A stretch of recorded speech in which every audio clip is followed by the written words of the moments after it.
that's what the owner of this company drives, and he works. So it's like I think a lot of those jobs, get in there and work and get paid.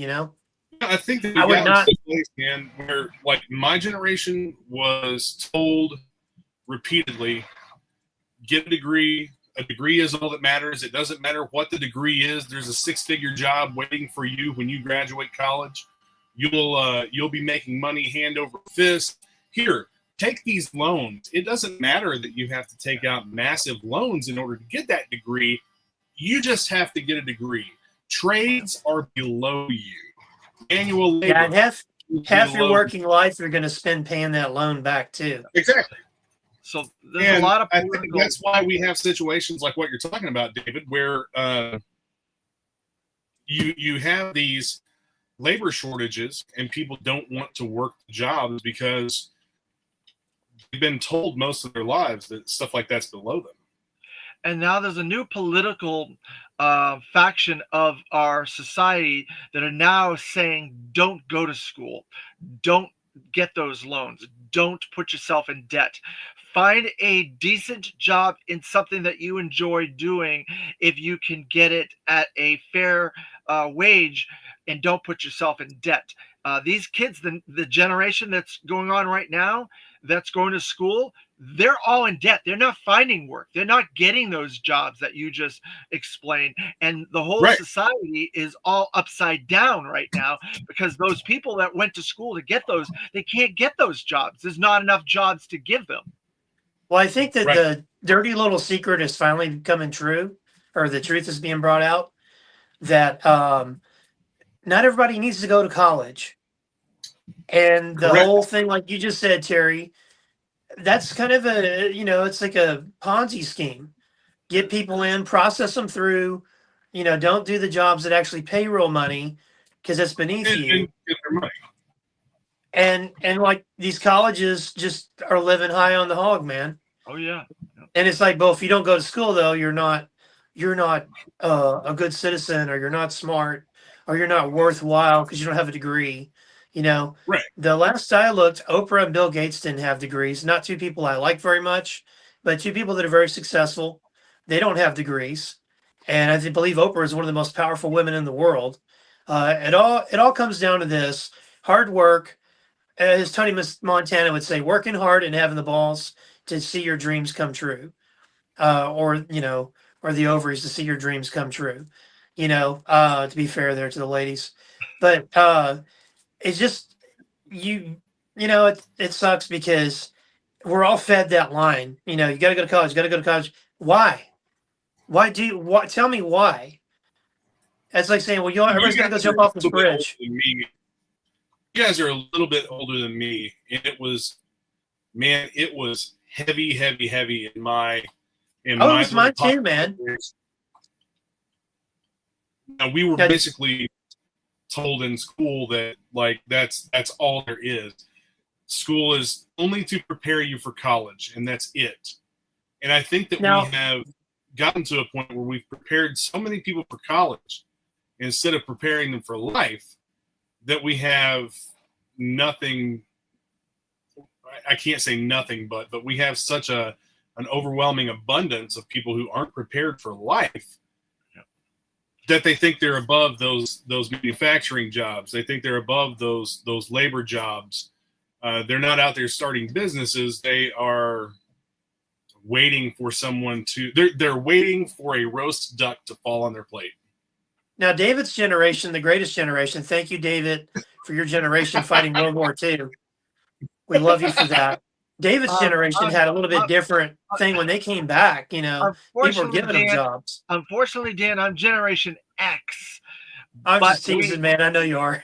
we were the generation where it's exactly like Terry said. Our parents didn't go to school. My parents didn't go to college. They got some high school, a little bit of schooling, but it was like, okay, you need to go to college. You need to get a degree. You need to better yourself and prepare yourself for the world and stuff like that, and things like that. And that was fine. I went to school. I got several degrees, in fact, but I don't work in either of those fields that I went to school for. And today's generation, they don't want to work. They've gone to school and they have loans they can't pay back, and they can't get the jobs in the field they went to school for. So it's like you said, a Ponzi scheme. It's a very bad cycle that our generation, the generation after that, and the next generation put these kids and these people into, and we were suckered. We were completely suckered. Before we get too far into it, welcome to Toy Talk, guys. That's Terry, Yes, that's David, welcome. and I'm Dan. Now I went ahead this and is one of those live we were because we were having a discussing. really good conversation, and I thought maybe a few people might join in for that.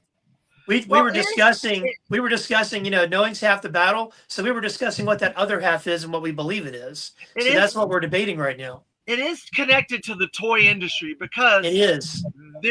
In order to get manufacture back in this country, and I do believe that our leadership is trying to do that. There are things afoot. They're trying to get companies to do certain things in this country. So the toy industry is like trying to move one of those huge, big ships that are out in the ocean with all these containers. It's going to take a little while to move that ship and to get that moving in a different direction. Hasbro, Mattel, those are those large ships. That's not going to be something that a toy company like Valaverse, they can change very fast. Super 7, they can change a little bit quicker.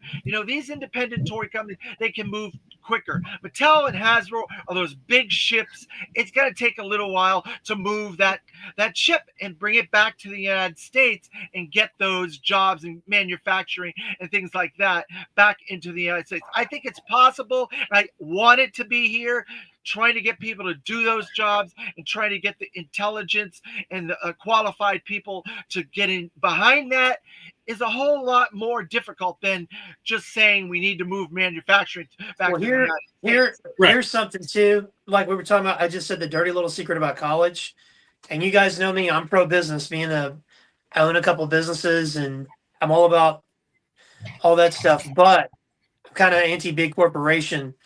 The dirty little secret is it's going to cut into their profits, and their profits are already like out to here.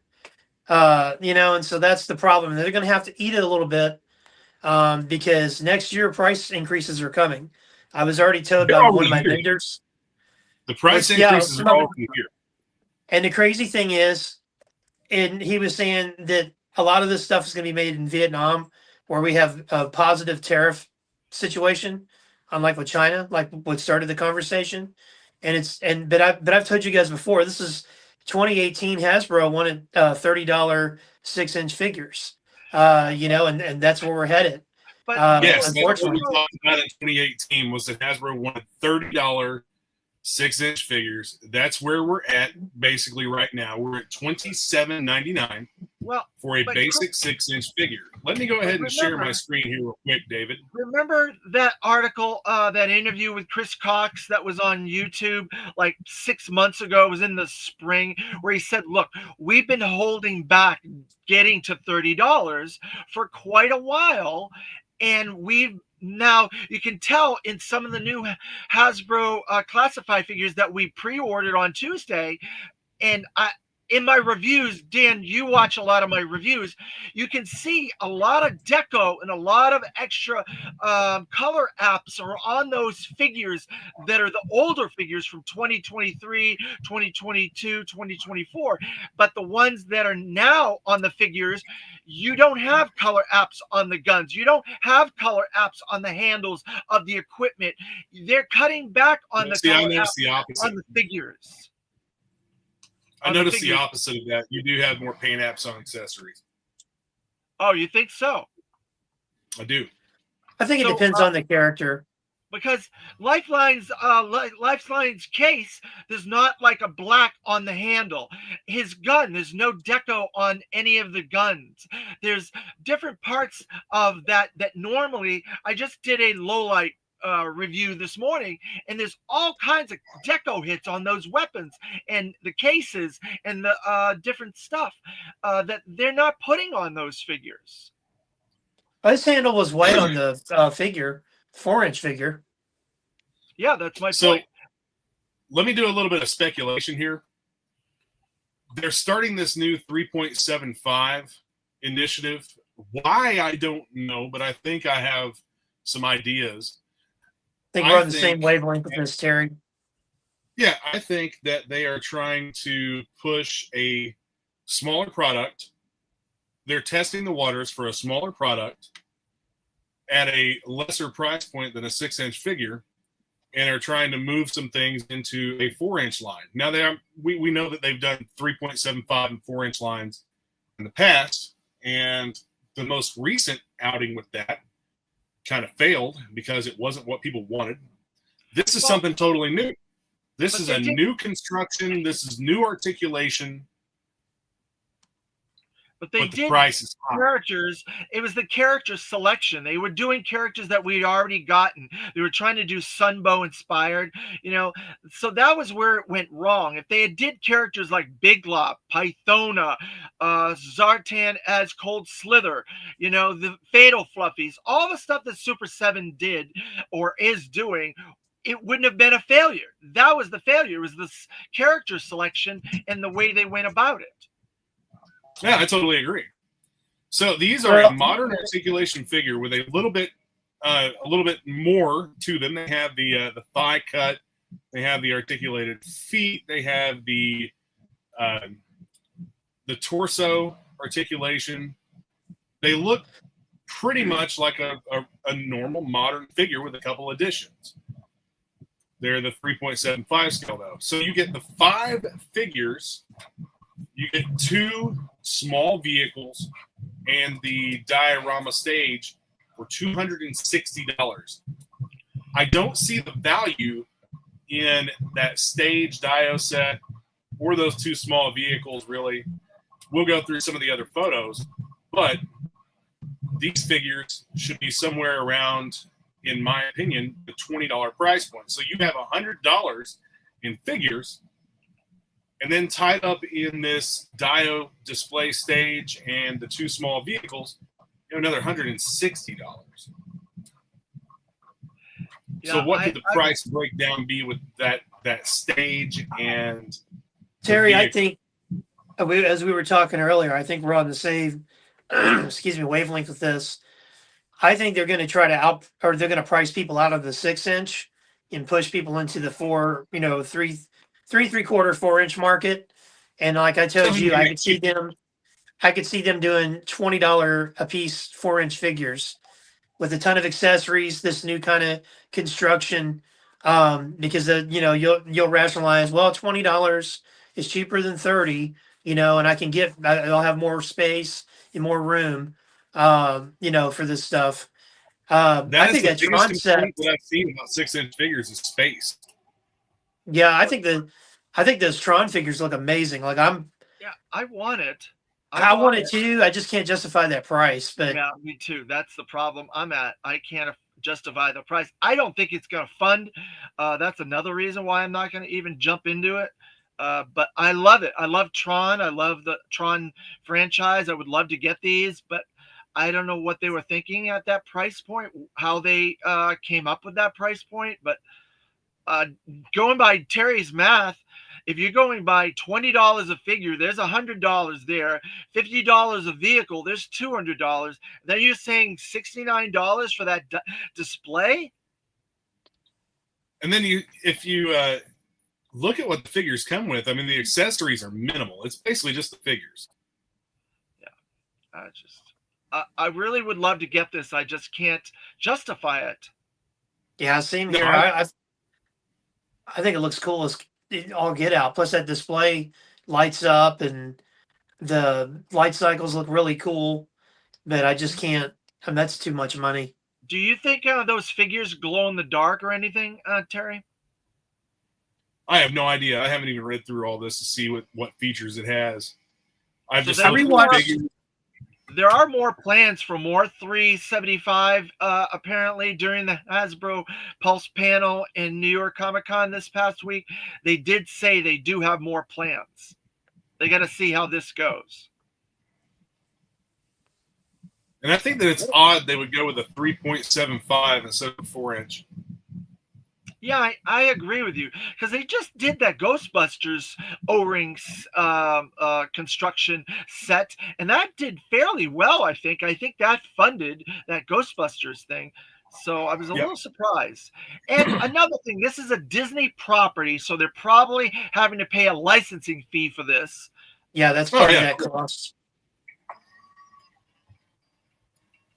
But like these light cycles, I don't really think there's too much to them. I mean, they look okay, but I guess if I was a huge Tron fan, it would be a little bit different to me. But there's also like supposedly the new Tron movie is kind of flopping at the box office. I have no idea why. Well, they're just saying that the United States is flopping, but it hasn't opened in a lot of countries yet. Like China, it's going to do very well in China, Tron, and stuff like that. So you got to give a little bit of time. A lot of the people that are critiquing it really don't have the common sense to critique it as what it is. They're trying to critique it as this like phenomenal, like Gone with the Wind type thing. And I'm like, it's Tron. What are you critiquing?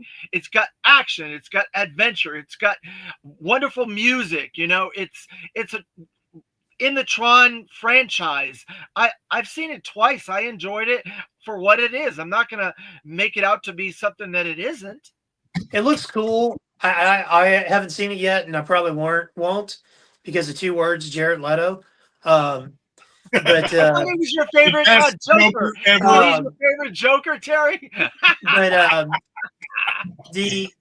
it's weird that you have a movie called Tron that doesn't have Tron in it, or it doesn't have Sam Flynn, or it doesn't have Cora. I think that was her name.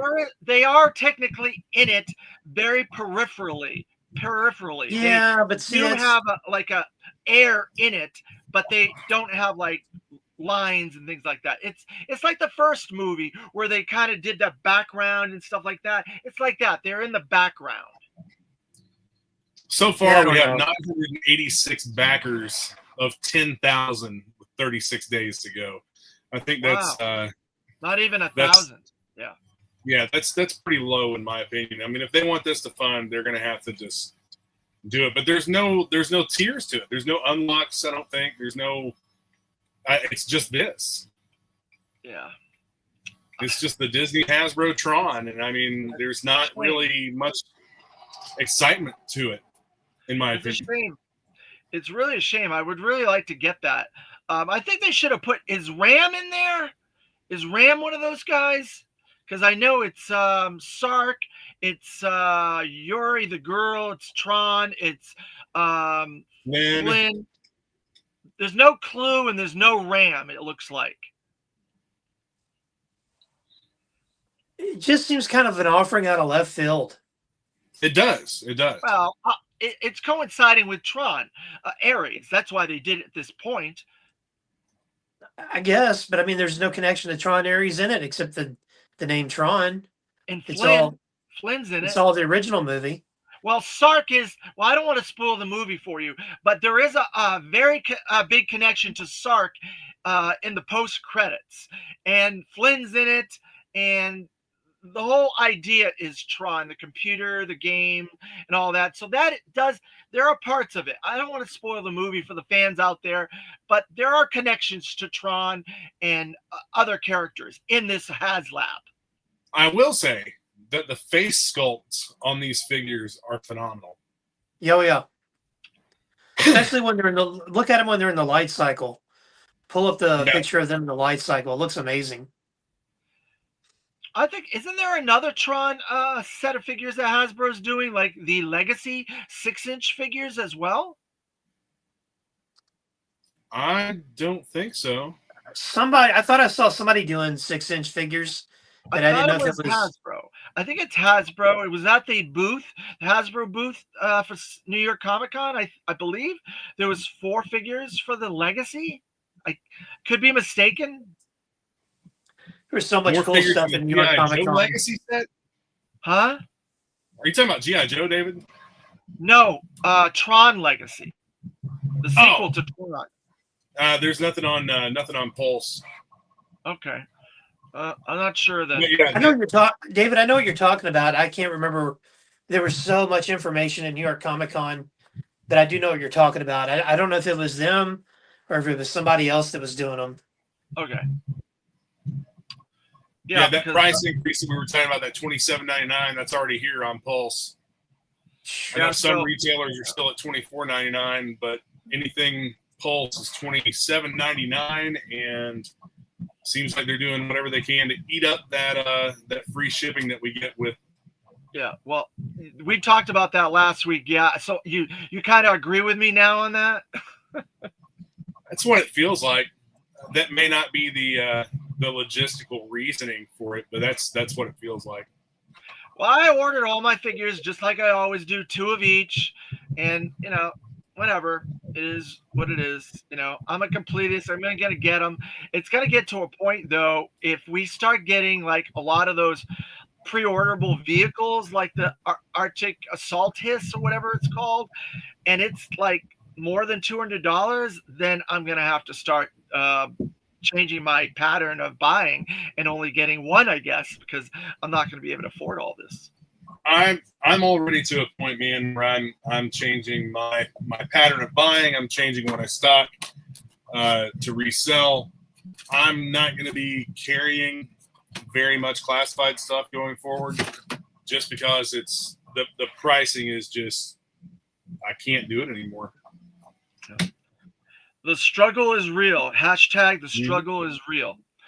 So there you go. Forget about paying your student loans, your classified loans. Right. Take out another mortgage to keep collecting classifieds. That's what it's coming down to. I'm going to stick with classified just for myself, but I definitely have other things that I need to focus on, like funding all preliminary work that goes into getting this action figure line going and getting this comic off the ground. I saw some beautiful pages you posted the other day that looked really, really good, and some covers and things. It's coming along very nicely. Hello, Tony. How's it going, buddy?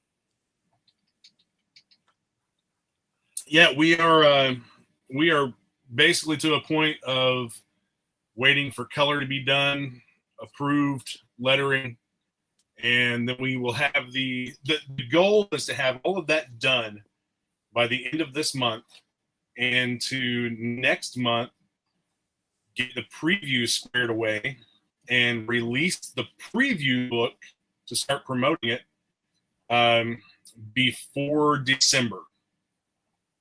Wow, that's and then January 30th is the goal for the Kickstarter to go live.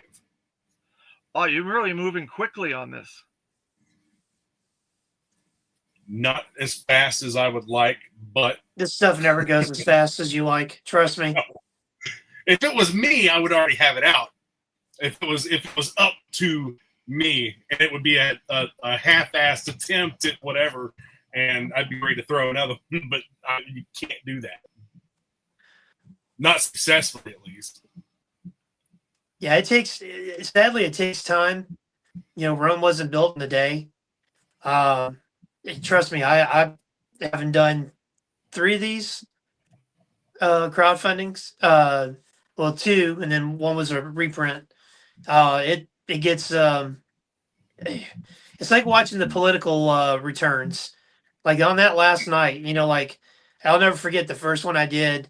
It was like someone signed up on the $100 pledge. It's like, North Carolina just went to the Dominus. Yes, like we're in the lead now. It's like Florida just went for the. It's like it takes a minute, and then when all that's done, then you get the production, managing production. People get sick. People have things come up, other deadlines. Then it's just that's where I've gotten better with that on my end with what I do, but it's still not my favorite part. My favorite part is just to create, get it out there, and then like, okay, go get made. Oh, I have to call the printer. I have to do this, have to do that. So it can be a little cumbersome, but when it's all done and you get something that's high quality, it's well worth it. And for people to tell you they like it, that makes it like, yeah, all that was worth it. As I had soon a- as we successfully release the Mask of Mordred, I'll be dropping another one to you. So another story. One that I'll be involved in, that I'll be doing, like, That's the next one. Yeah. damn it, Terry. You got to do that before you get the one that you're going to really be like heavily into. So Yeah, I know. Terry's trying to punish me, David. He can do that. He has the ability. He's trying to punish me. He's trying to. I did something to Terry in life. I don't know what I did, but yeah. it's the spider, man. It's the spider. Oh. Yeah, Speaking of comics, oh, go ahead. Sorry. No, go ahead. I was going to say, speaking of comics, have you guys been keeping up with Skybound and all the interesting stuff that's come out of New York Comic Con? And have you been reading some of the cool stuff that they've been putting out the last few weeks? My God, it's incredible. Transformers number 25, Robert Kirkman's first issue, I thought was absolutely phenomenal. It was just from start to finish. How it started out with Jorge Corona doing the art, dealing with the Decepticons. Beautiful. And then we art. even got the little Autobot Decepticon transition from the cartoons. Yeah. I thought that was just like, that is love, man. Yeah. And we claim Robert Kirkman because he's from Kentucky. So he's one of us. So thank you, Robert. But the artwork is phenomenal in that series. oh, But then we got another sneak peek to something that we've been speculating all year. It's all over the internet, so I think we can spoil it. Dan, what do you think? I think it's safe to say. Miles Mayhem has joined the Energon universe. And so now we have Matt Tracker and Miles Mayhem and the beginnings of Venom in that actually, issue of Transformers. He didn't just join it. He's been around for quite a while, if you really pay attention. Yeah. Yes, he and General Flag are in cahoots. Yeah. If that's General Flag. A lot of people think that's Zartan in disguise. Could be. Which that would be pretty wild. Yeah, that was really good. I'm behind on Void Rivals, and I haven't read the appearance of Shooter yet. Oh, I still have to read I still have to read the last part of Major Blood and Baroness, and or no, I think I did read that one. How come you're behind, Dan? You have a comic store. You should never be behind. Because at least in my store, you don't have time to read. You're too busy. I am behind at the moment as well. In 18 years, I have read 3 books in that store. Wow. While working. Wow. I'd be reading comics all the time if I had a comic store. Oh, there's no time to. You're just constantly. It's like it wears you out. Can I give you a little bit of insight on that Shooter issue? I'm not going to spoil you can tell me the whole thing. I don't care. I'd make McQuarrie read it. Well, I don't want to spoil it for Terry or people out there that might want to watch it. If you want to or read it, out there in the public, in our chat and everybody, if you want to pause this and come back after we're done to continue watching, I'm going to spoil parts of this story for you. I'm giving pre-warning. But that Shooter story is phenomenal. Her first story in G.I. Joe is so awesome. So, I'm going to read that today. Okay. I probably will too if I brought it home. I did something really cool. It just made me think of this. So Terry, I know I've told you this. David, I don't remember if I've told you this. Cap and Batman are 2 of my favorite characters. Yes. And I have not been able to read them in 8 years. Wow. I can finally read Batman again, and it's very, very good. And I can finally read Captain America again, and it's really good. Now, Iron Man and Thor are like my next level down. I have not been able to read them in about 8 years. Starting in January, I can read Iron Man because the writer of G.I. Joe, Joshua Williamson, is writing Iron Man, and it looks freaking amazing. He's going to be writing. I'm so stoked. He's going to be writing 2 new books, one DC and one Marvel, and I was like, "Wow, that's interesting." I really like him. I've got to watch him in some conference calls. He just has a lot of good energy. he's not one of these guys like, well, it's a toy book and you're the last one they get to do it. He's all like, oh, I love G.I. Joe. I'm excited to do this. I write Superman. I write this. I want it to be fun. I've got 50 issues out. Like, that's like, oh, that's attractive. Like, all right, give me more. I want to read some more of that. You know, don't tell me how it's a loser book and you're a loser for having it or whatever that story is. But you That's know, the thing, Dan. That's the thing. He makes every character he introduces like the coolest character. Like, yeah, I don't know hardly anything about Shooter. I know she had a little cameo of a name in issue 1, and then Larry used her in his series, but I really don't know that much. But this story makes me want to find every Shooter story and find out more about her because it is awesome. Every character he writes, it's like it's the best character. It's he so made good. Raptor cool. He made Raptor cool. Right. And How do you do that? You know, I know. And then they add more to the Major Blood story in this one and more to the Mercer story in this one. And both of those subplots are blowing up as well. It's like everything in this issue is just phenomenal. And then New York Comic Con, we get previews of Roadblock and Road Pig that are going to be in the series coming up. The only complaint I would have about the book, and I don't mind it personally, it doesn't sell as well as Transformers. It goes Transformers, G.I. Joe, and then Void Rivals is way down here. And I think all three are really great. The only complaint I would have is it takes a while to get going. Whereas Transformers, like every issue is just like boom, boom, boom. That's the only complaint I would have. I don't mind it, but I'm looking at it from like customer point of view. But I wish a little bit more like going back to this new Batman series.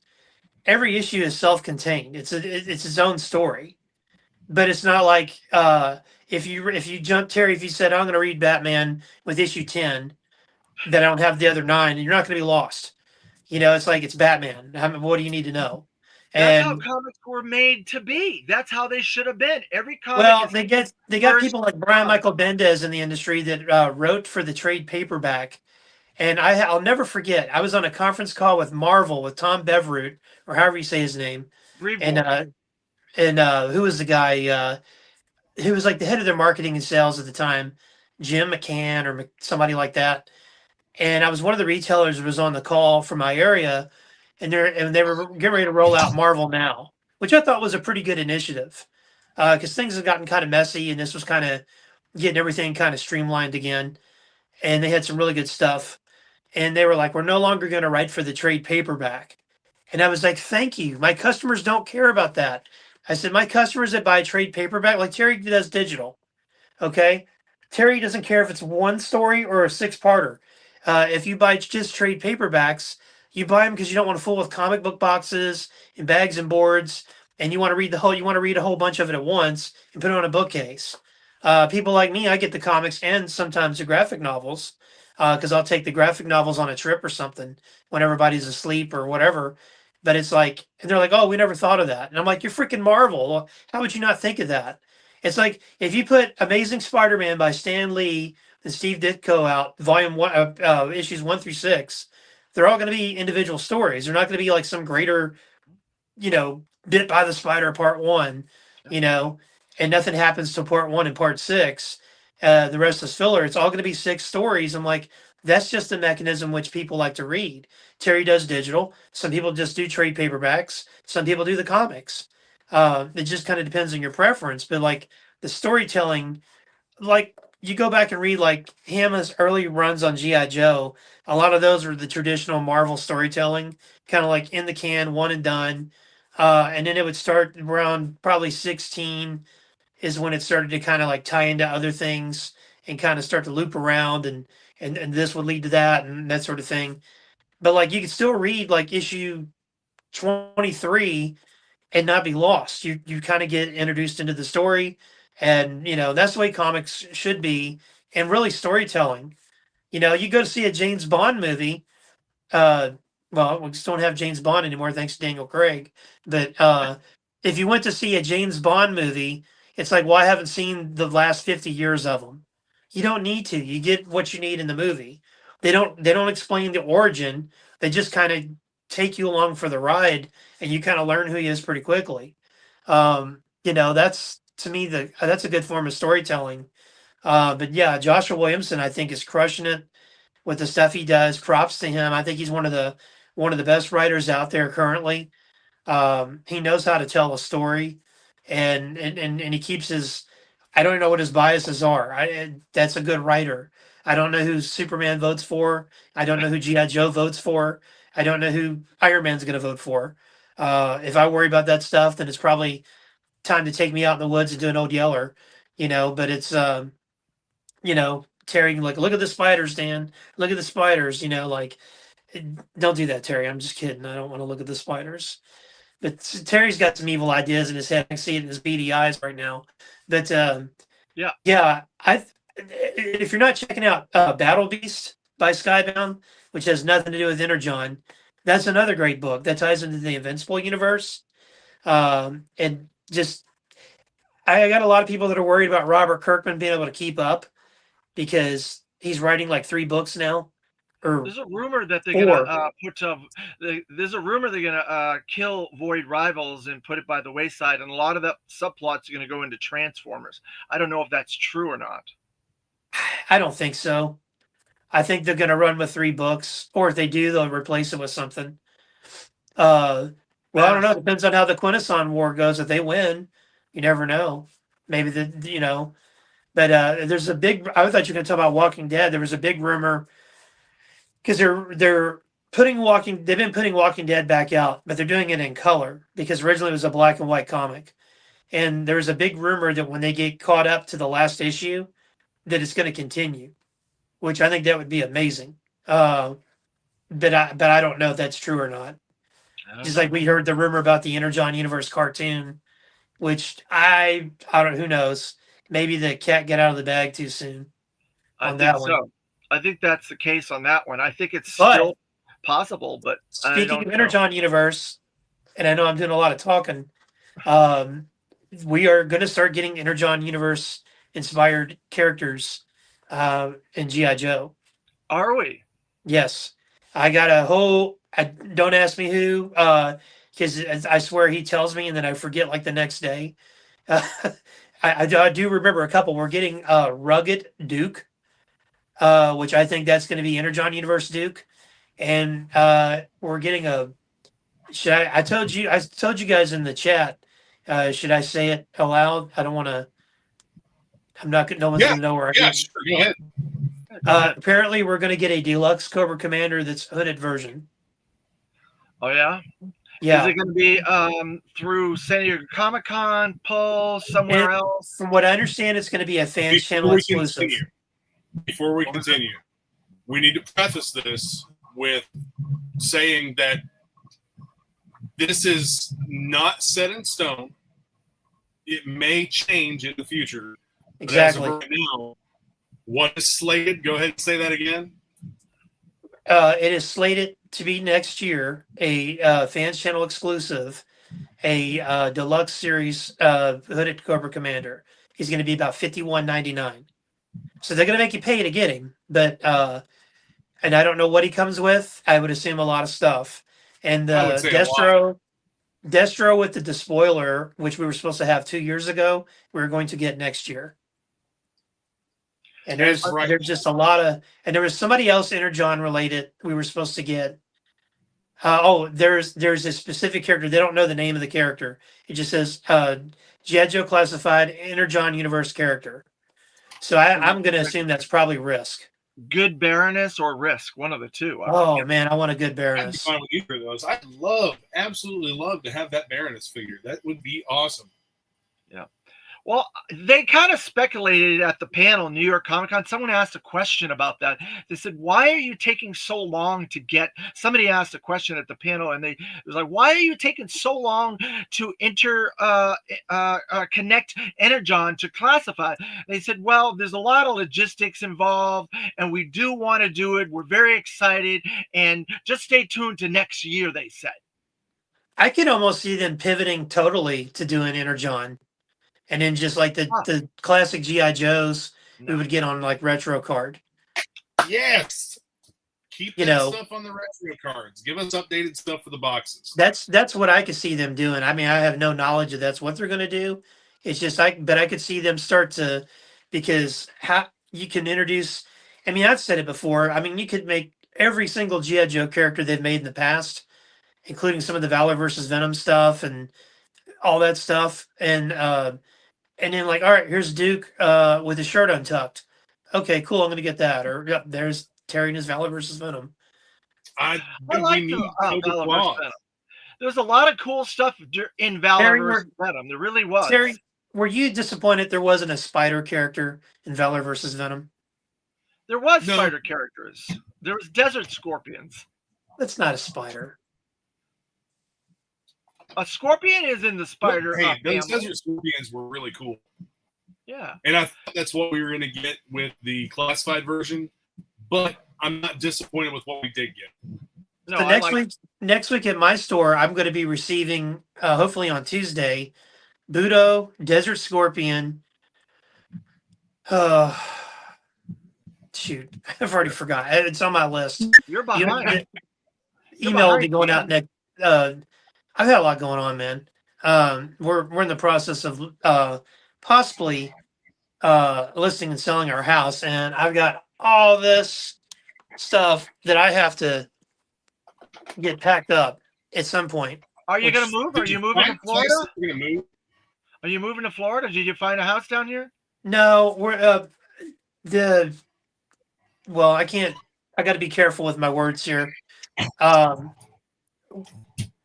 Moving to Florida, Texas, or the Carolinas is not something that's going to happen yet. It will down the road, depending on some things. But we're going to probably move out of the neighborhood we're in, and there's some reasons for that. One, we kind of need a little bit more space. We have a great house, and we bought it back in 2012, and we put a lot of ourselves into it, like remodeled everything in this house except for like the master bathroom. That's like the last room to get touched.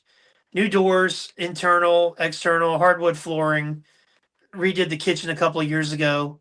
I actually, for those that don't think I'm mechanical, my friends that make fun of me, including the two that helped me with the demo, I actually helped demo our kitchen. So I had a hand in that.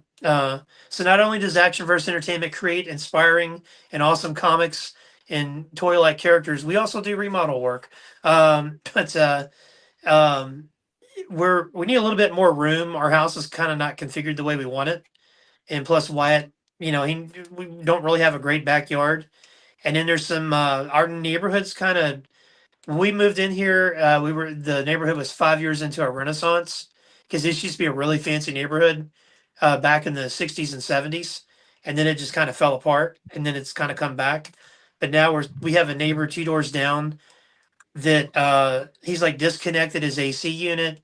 He's trying to cut into the foundation of his concrete to create a door. He's left his windows open and flooded his house, and just all types of weird stuff. And it's like, it might be time. I think God's telling us to sell the house and move. So we've got a couple we're going to look at that are in the area. And Terry, I might have told you this last year in private, or just in casual conversation. That is, last Thanksgiving, I told my wife, and we were waking up, and we're just kind of talking about things. I said, fourth quarter of next year, being this year, I want us to start looking at maybe moving. Like, we don't have to do it like today, but just like the idea of it. And so she's finally on board, and my son wants a room up. We live on a ranch, and he wants an upstairs.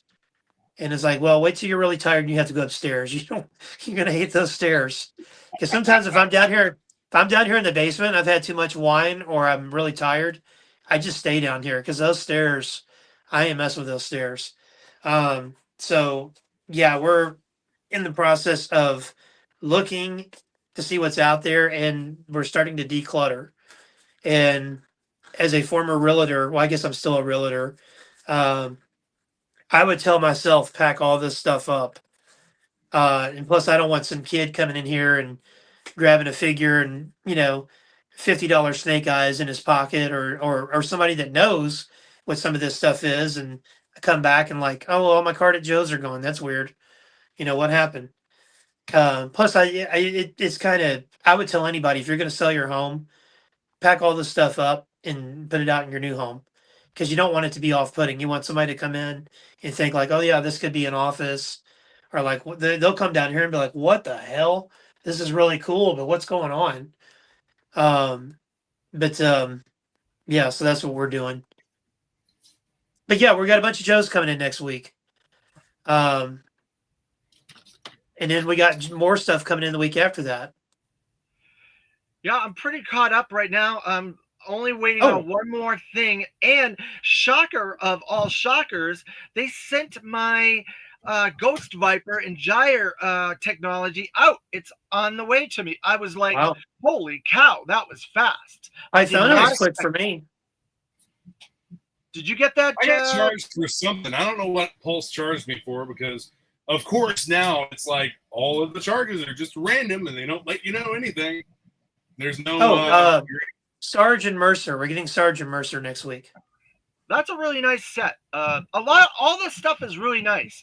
Can I ask you, Dan, did you vote on the poll for the New York Comic Con poll, the best character for 2023 and the best character for or item for 2025? Did you vote in that poll? I did not. I saw something about a poll, and then I never looked. Never looked into it. I'm just curious. That's all. I wanted to I see voted what in you the would have character poll, and I never looked at it again. I heard that the character I voted for won. Who'd you vote for? Crystal Ball. Yeah, Crystal Ball won for the best item of 2025, and my character for 83 won best character for 83, and that was Destro. And then they inducted Larry Hama into the Hall of Fame, Ron Freeman into the Hall of Fame for Transformers, Larry for G.I. Joe. Both of those guys have done a phenomenal job. And then Daniel Warren Johnson has won 2 Eisner Awards for Best New Writer and Best Ongoing Series or something like that, I believe. Well, he's been a writer and artist for a while. He did a really awesome Beta Ray Bill miniseries. That's the alien version of Thor from a few years back that people really liked. He's done a lot of stuff, a lot of creator-owned stuff. But I think it was just for best writer for Transformers, which is phenomenal. I mean, the guy's a stud. He's just a really great writer, a really great artist, really great storyteller, and that's what comics has needed for a very long time. And I mean, the fact that like Transformers is outselling Spider-Man and Batman in my store. Well, it's the best Transformers that's been around for like the last 25 years. And it's surprising Agreed. for me to say that, to have that come out of my mouth, because I've gotten all those Transformers. There's some great Transformers, but this is just, it's on a different level. It's grittier. It's more. It is on a different level. Hey guys, I'm gonna have to jump off here because we speaking of houses, we have to go. We have an appointment that we have to make. Okay. All right. That was the trade-off. It was either all or nothing. So I was like, how about I leave early? And so, hey, it was really great to see you guys. I look forward to talking to you all next week. You too. Everyone out there, have a great week and a great weekend. And I'm Terry. I'm sure I'll be in touch with you shortly or soon. Yeah, David, shoot me some Terry, pictures of something new in the house and let me know what you think of it. And Well, we got I'll you here a little bit. we had one we looked at yesterday, and the layout was just, it was a nice house, but the layout was just all jacked up. It had a gigantic basement, but there was no separation.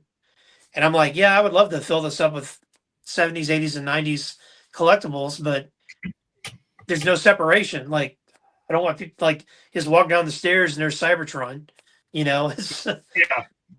I mean, you know, maybe ideally in the ideal world, but you know, I have other people that live here. So, well, guys, have a great weekend, and I will see you all next weekend. Take care, buddy. Yeah, we'll see you next week, Dan. Bye Good bye. luck to you. Thank you. Did you check out the new Loyal Subjects Masks wave, Terry, by chance? I have zero interest in those. I'm still trying to figure out if they're gonna put them out someplace else, because Big Bad Toy Store is really charging a lot of money. They're expensive, and for the price, you can buy basically the same thing in vintage. You're right. You can buy them cheaper in vintage almost. Yeah. I agree with you on that one.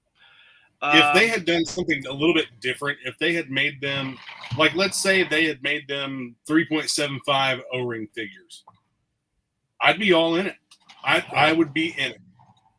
Even though I'm selling off a bunch of stuff right now, and because like I've got too much. I'm out of space. I need the funding to put toward my other projects, like the ARC figures. That's going to cost a considerable amount of money to get started, to get all the artwork and everything done for those, and the digital sculpts and 3D prints, and then I'm going to be painting all of the I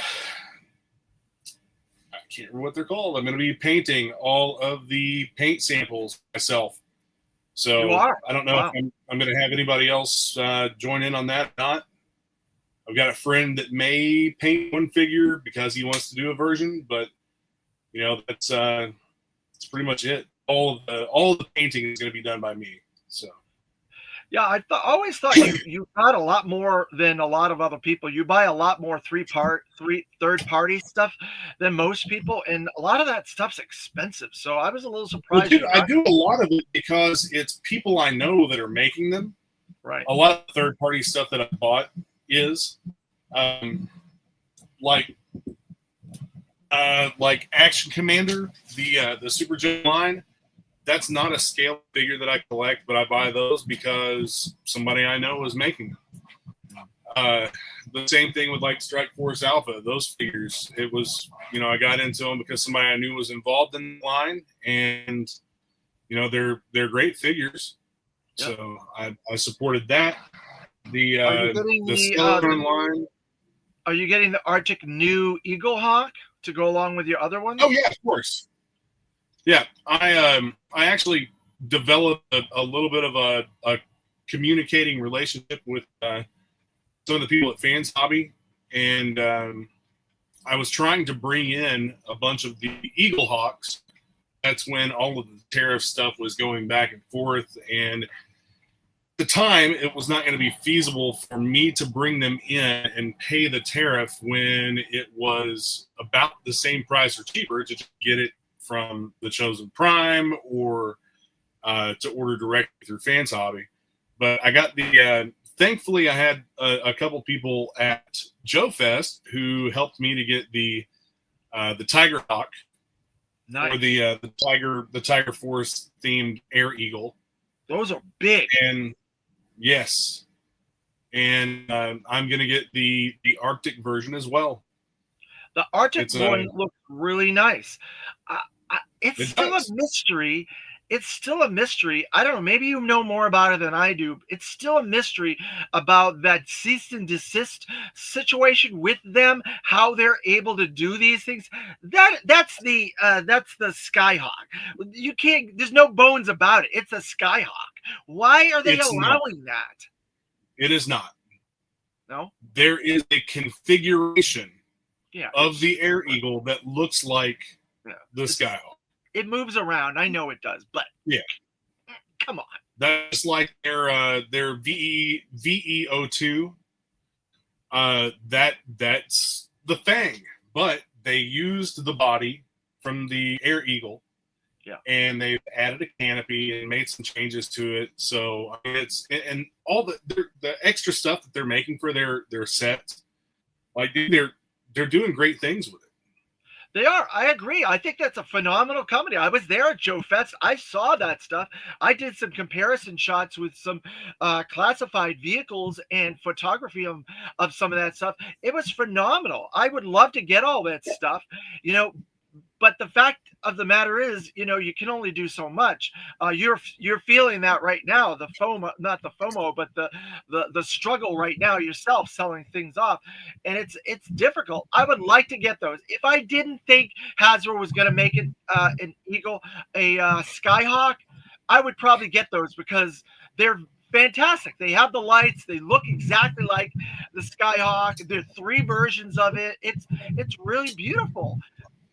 But I will say Hasbro's going to make it, and it's probably not going to be that great because you said the Ostriker wasn't that great. So I'm like very hesitant now. to see what they're going to do with the This is Skyhawk. considerably better in quality, price, and build than the Striker. And it looks more like the original vehicle it's based on. So it's not 100% like Striker, but they're even releasing upgrade kits for this. Like they've got a light bar they're putting out for the front bumper. They've got a different accessory rack that goes back here. They're really going all out with this stuff, man. That's big.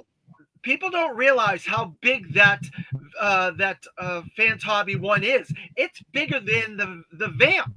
If you put it side by side and you look at it as an aerial view, it's wider, it's longer, it's taller, it's bigger. The Striker is also bigger than the Vamp. Oh, is it? Yep. I haven't the Striker is also bigger than the Vamp. But I think that what bothers me the most about the Striker is the just poor quality gummy accessory. Yeah, I'm surprised. I thought they were fixing that. I thought they had gotten back to a decent place with those accessories. So that's I thought they had too, man. Some of the stuff that I had opened, the accessories are great. They're not gummy, soft, chewy rubber, and that's what this is. I mean, the stuff that came with bad business to put out a vehicle that's $100, and then if you're not getting the shipping discount from Hasbro Pulse and you're getting it somewhere else or whatever, that's more expensive. To give you substandard quality. It's a Pulse exclusive. Oh, it's a Pulse exclusive. So, but still, that's substandard. That doesn't make sense that they would do that. But it kind of goes back to what I was trying to say. I think they are kind of cheapening on the quality of this stuff because they're trying to get that price point. I don't know. So real quick before we end, that's something else I'll look at here real quick. Price points of the Striker. They've rated price $10 over what the Vamp costs. The Vamp I think was what, 99? It was $100. Well, this was 99 when I ordered it. It was 99 when I ordered it as well, but the new price on this is up $10. It's $110. Well, the police officer, when I switched over from Entertainment Earth to Hasbro, went up $5. I know that the Ghost Viper and Gyre technology, that's $8 more than it was on Walmart. So yeah, they are definitely they're finally moving up their prices. There's no doubt about it. Yeah, they're moving up their prices, and the quality on this took a nosedive, in my opinion. Yeah. You have $110 for this versus $130 for the Fans Hobby version, and the Fans Hobby version comes with lights and a bunch of accessories that aren't rubber. Like, this is hard plastic. Dude, it's a Pulse exclusive. How many children are buying a Pulse exclusive? You're telling me that regulations are stopping you from making hard accessories on something that's a Pulse exclusive that's being primarily sold to 40-year-old dudes, rooms like this behind me? Adult collectors. So that's why the more you speak about it, the more I think they are finally Hasbro is finally getting to that point where they gotta have to cheap out, and that does not bode well for the future of this line. No, it does not. It concerns me greatly for the future of the line, and that's because I love G.I. Joe, and I don't want to see anything negative happen with it. But if this is the direction that they're going, and it may not be, there's other stuff coming out that we'll be able to judge that by. Other stuff that was released or announced after this that we'll be able to judge that by. But if this is what we're going to be getting, like, do I really want to continue collecting this line? It's definitely a point of thought and evaluation. There's no doubt about it.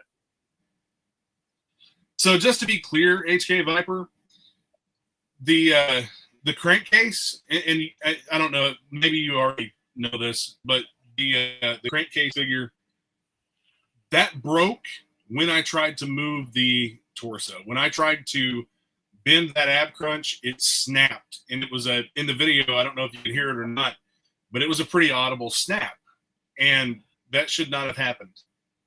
Oh, there's definitely some manufacturing problems. So there's a lot of clues there to show that they are cheapening on this stuff. And are they going to send you another one? Did you contact them? No, I haven't contacted them. I've already put it up in an auction to get rid of it. Wow. I've got one sealed that I'm going to keep, and the other one I put up in an auction and made sure to state that the ab crunch was broken. I mean, he still stands. He still does what he's supposed to do. It's just a loose joint. Interesting. Yeah. And I think that when you open it, you'll find that the rubbery accessories are a little bit disappointing, or a lot disappointing to me. I mean, I don't know. I felt kind of let down by all that. But I'm sorry that is the stream for today, guys. We will see you back next Sunday. David, thanks for joining in. Hey, my pleasure as always. Thanks everybody in the chat. Thanks Dan Thompson, and it's been great. We'll see you all next Sunday. Take care.